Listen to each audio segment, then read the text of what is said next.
Joining me now is former White House Chief of Staff and Bondi Partners consultant Mick Mulvaney. Mick, great to see you. Annalise, with a great piece of work there. The migrant issue, is that playing as one of the major election issues at this point, or is it a bit of a slow burn?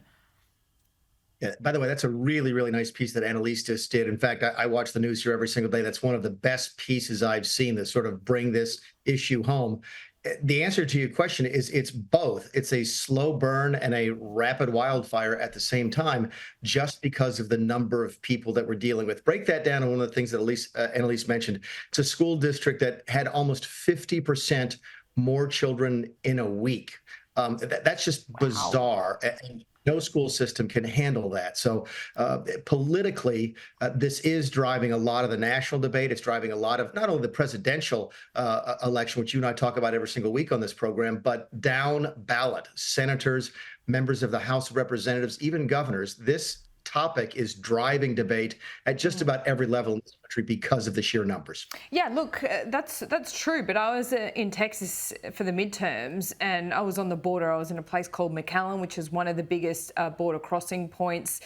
And this was a massive issue in the midterms, and it didn't seem to hurt Biden all that much then. And in fact, some, from memory, Democrats along that border actually got a boost in their vote. Yes and no. Keep in mind, Biden wasn't really on the ballot at the midterm, so this Yeah, of becomes more of course. an issue in the general election in 2024.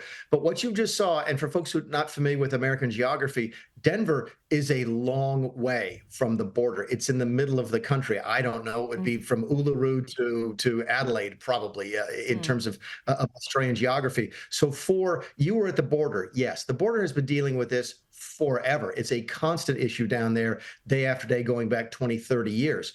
For Denver, this is a new issue. For Uh-huh. Chicago, for Minneapolis, for New York City, for Boston, that's where this is different this time, like it hasn't been in the past.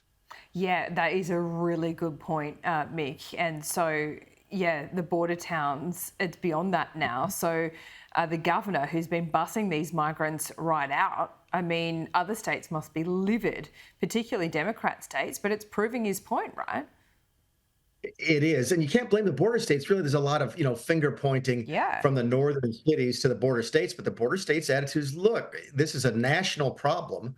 Why aren't we bearing it nationally? Why are the cities and states that are located close to the Mexican border responsible for taking care of all these people? You've declared sanctuary cities. Annalise's story mentioned that Denver has declared itself to be a Mm. sanctuary city. It's sort of a virtue signaling thing to do back when it didn't cost anything. But Texas took the attitude, okay, Denver, Colorado, you want to be a sanctuary city? Here's some people you can give sanctuary to. So it has really driven it down much deeper into the debate here, keeping Yeah. in mind in this country, most of the northern large cities, most large northern states, but most large northern cities, Democrat controlled. So it's becoming sort of an issue Yeah. in a place that it hasn't been an issue for a long time.